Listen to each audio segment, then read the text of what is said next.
कैसे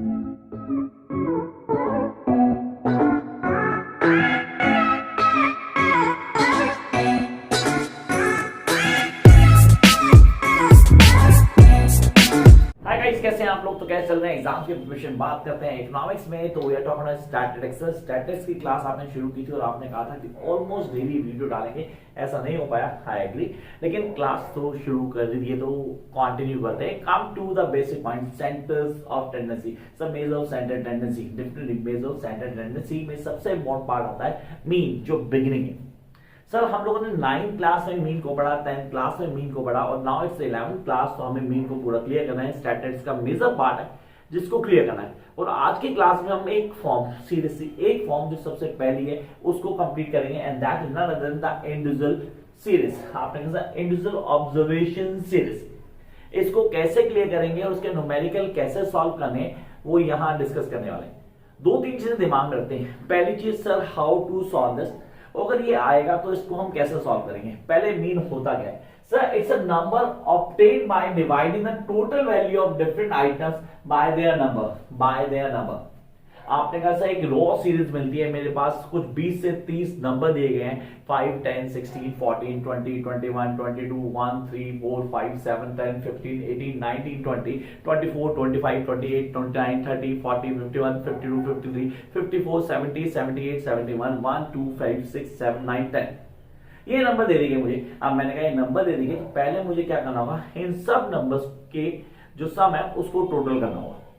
उसके बाद में क्या करूंगा, जितने भी नंबर थे मैं उसको काउंट करूंगा, भाई नंबर कितने थे।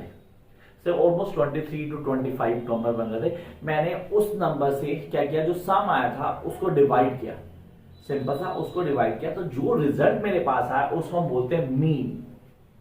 क्या बोलते हैं उसको? हम बोलते हैं मीन, जिसको आप हिंदी में मध्य बोलते हैं शायद। अब आपने कैसा औसत, ऑनेस्टली औसत एवरेज की बात की जाती है, वो निकल जाती है हमारे पास। हमने कहा ये कहाँ यूज होती है? क्लासरूम में एवरेज निकाल जाती है, पासिंग परसेंटेज में भी एवरेज निकाल जाती है, रिजल्ट के टाइम भी आपकी एवरेज निकाल जाती है। तो आपने कहा हाँ ये इंपॉर्टेंट है, हमारे लिए काम भी आता है। तो कुछ चीजें क्लियर करते हैं, जैसे कि सिंपल अरिथमेटिक एवरेज और मीन। अब ये सिंपल अरिथमेटिक एवरेज और मीन होता कितने तक है? पहला direct method, first was direct method, जो अभी मैंने आपको एग्जांपल दिया वर्बली, अभी हम उसको पूरा करेंगे भी वर्बली। नंबर 2 शॉर्टकट मेथड, जिसको आप एज्यूम मेथड भी कहते हो।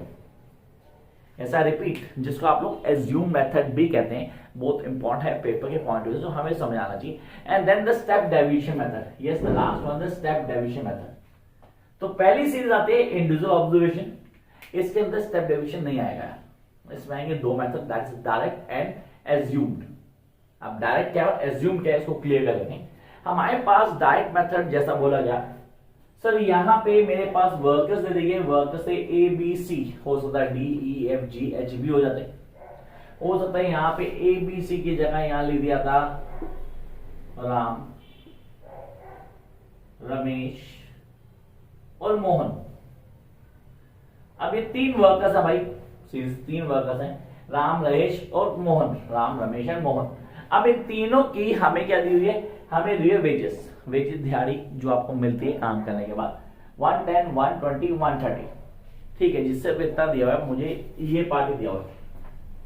अब मुझे निकालना मीन तो पहले मैं देखूंगा कितने मेरे पास इंडिविजुअल है, 1 2 3, 3 इंडिविजुअल मेरे पास, तो 3 नंबर है मेरे पास, दैट इज नंबर तो यहां नंबर आ गया 3, मैंने 3 नंबर लिख दिया भाई, द नंबर इज 3। अब मुझे इनकी वेजेस का सम भी लेना पड़ेगा, yes I need to take the, जो उनकी सैलरी आ रही है, जो उनके पैसे आ रहे हैं, जो उनका वेतन भत्ता मिल रहा है, उसका टोटल तो लेना पड़ेगा। तो भाई 110 जमा 120, ये कितने हो गए? 230, 230 जमा 130, ये हुए 360, यस। तो इसको हमने किया सिग्मा एक्स, ये जो साइन है सिग्मा का साइन है, याद रखना, ये भूलना नहीं, याद रखना सिग्मा का साइन है, यहाँ पे सिग्मा एक्स आ गया 360। तो फॉर्मूला बना हमारा डायरेक्ट मेथड का, x बार स्टैंड करता मीन के लिए, x bar equal to sigma x by n, sigma x आया 360 divided by 3, the answer is 120, yes the answer is 120। तो आपके पास आंसर आ गया, आपने कहा सर ये तो हो गया 120 is the mean of this particular question. अभी क्वेश्चन थोड़ा बड़ा भी हो सकता था, अभी इसका एग्जांपल भी लेंगे और पूरा क्लियर भी करेंगे। दूसरा स्टेप मेथड आता है that is shortcut method, sir जिसको आप एज्यूम मेथड भी कहते हैं, shortcut method also known as assume method. तो आपने कहा इसका फॉर्मूला बनता है a plus sigma D by N. Sir ये a किसके लिए स्टैंड करता है, सिग्मा d किसके लिए स्टैंड करता है, n तो पता है नंबर के लिए, तो a स्टैंड करता है एज्यूमिंग।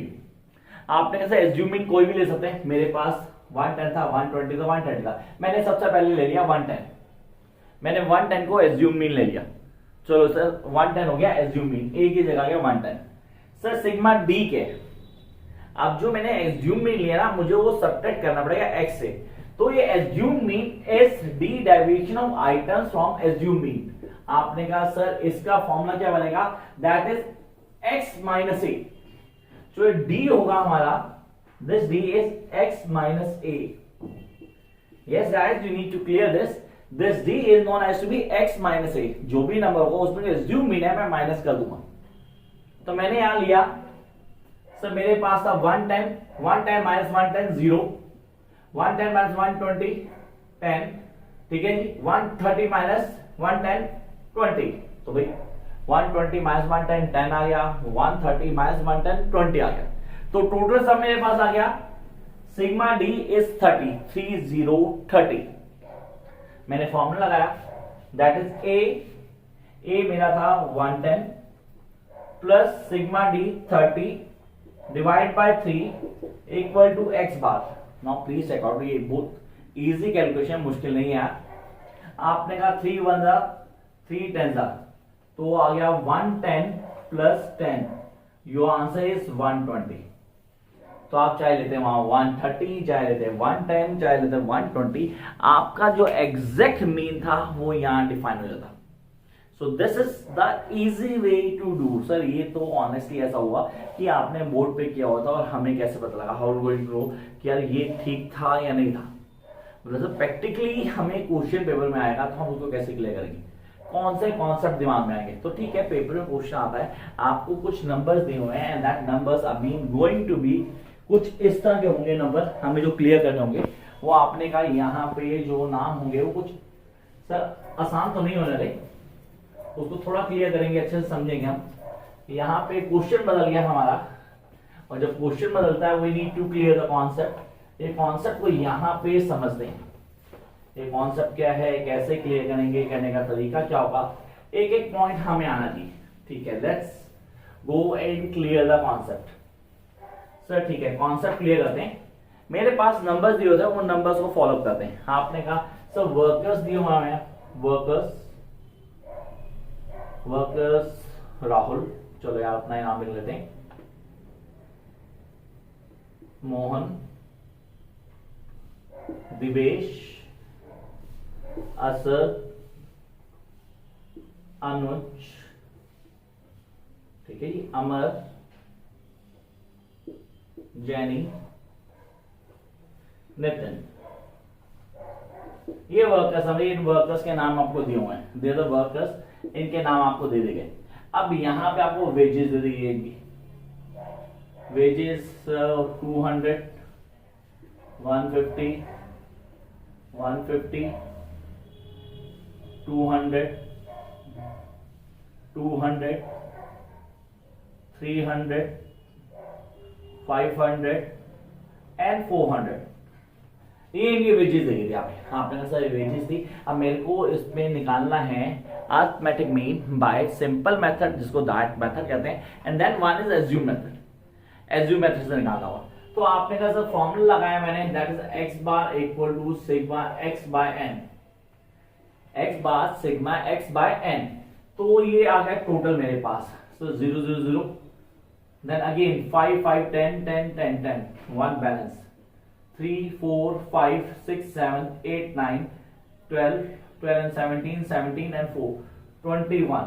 चलो जी, तो हमारे पास सिग्मा एक्स जो आया वो आ गया 2100 and the n is, look at it, 1 2 3 4 5 6 7 8, n है मेरे पास 8। Now I need to put the formula. Honestly तो फॉर्मूला तो लगाया था आपने, जैसे फॉर्मूले को एक्सप्लेनेशन लेके आते हैं।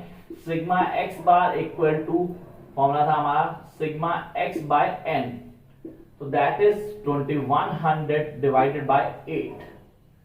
सो सीरियसली अगर वहां 9 होता तो कितना इजी होता, हम बड़े आराम से करते। नहीं यार 9 हो 7 हो, एक काम करते ज्यादा इजी होता। ठीक है, अब यहाँ पे 8 से डिवाइड किया हमने, डिवाइड हमें करना आता है। 2100 है, 8 2 दा 16, सर 5 बचा 0। ठीक है जी, 8 का टेबल है, 8 6 दा 48, 2 बचा, ऊपर से 0 आ गया। ठीक है, यहाँ पे हमने कहा 26 आ चुका, we do have the 26 already, 26 आ चुका है। एंड देन सो 1 बैलेंस 2 आ गया हमारे पास। तो कुछ जो नंबर है 262 के आसपास हमारा नंबर आएगा। And then will going to cover this in approx, point करके 0 कर देंगे। 1640 that is 5। The answer is x bar, that is 262.5 is your answer. Yes, 262.5 is your answer. That is the mean of wages. ये आ गया mean of wages. Sir ये मुश्किल था, sir no idea कि मुश्किल था नहीं था, लेकिन हाँ डेफिनेट इजी टर्म थी हमारे पास। लेकिन सर इसका एक स्टेप डेविएशन मेथड तो नहीं था हमारे पास, एक एज्यूम मेथड भी था जिसका फॉर्मूला हमें क्लियर करना था। हमने कहा सर उसके लिए क्या करना होगा, what we need to do for that, कुछ नहीं करना आपने। उस केस में आपने सिर्फ डी निकालना है। Yes, you guys need to find out D. D निकालना, not doubt part, x minus A, that is your D, x minus A. तो ये a क्या होगा, a स्टैंड्स करता है एज्यूमिंग के लिए। अब इसमें तो कोई भी एक एज्यूम ले लिया आपने, 300 को एज्यूमिंग ले लिया, जो 300 एज्यूमिंग, तो आपने कहा ठीक है 300 एज्यूमिंग हो गया। तो x माइनस 200 माइनस 300, माइनस का 100, माइनस का 150, माइनस का 150, माइनस का 100, माइनस का 100, 0, प्लस का 200, प्लस का 100। सिग्मा डी इक्वल्स टू कितना है भाई, चेक कर लेते हैं हमारे पास। तो माइनस में हमारे पास आ रहा है 100, 100, 300, 400, 500। तो ये आ गया 300, 600 आ रहा हमारे पास, माइनस का आ गया 600, माइनस 600, और पॉजिटिव में मेरे पास जो आ रहा है वो आ रहा है 300। तो माइनस रह गया मेरे पास, माइनस मेरे पास ज्यादा है और पॉजिटिव मेरे पास कम है, तो माइनस 300 सम आया है डी का। डी हमारे पास जो आया वो माइनस 300 आया, तो डी इज माइनस 300। चलो जी, फॉर्मूला लगाना होगा। फॉर्मूला क्या था, a plus sigma D by N, a plus sigma D that is 300 plus minus का 300 बाय एन दैट इज 8। अब जब मैं सॉल्व करता हूं तो मुझे पता है मैं यहाँ पे माइनस को अवॉइड करता हूं, मैं मीन निकाल रहा हूं, और जो सम आएगा मेरे पास उसको सॉल्व करेंगे। तो हमें डिवाइड करना होगा 300 को 8 से। सर 8 3 हमारे पास आता है दैट इज 24। ठीक है जी, ये आ गया 6 और 0, देन 8 7 56, मेरे पास आ गए यहाँ पे 40.5। तो माइनस का 37.5 जो आया, प्लस 300, सम देखो आपका 264 जो आपका आंसर वहां आता। सेम टू से किसी तरह की कोई प्रॉब्लम, किसी को समझ नहीं आया तो कमेंट बॉक्स आपके पास है, you can get all the things clear. Till and keep watching guys.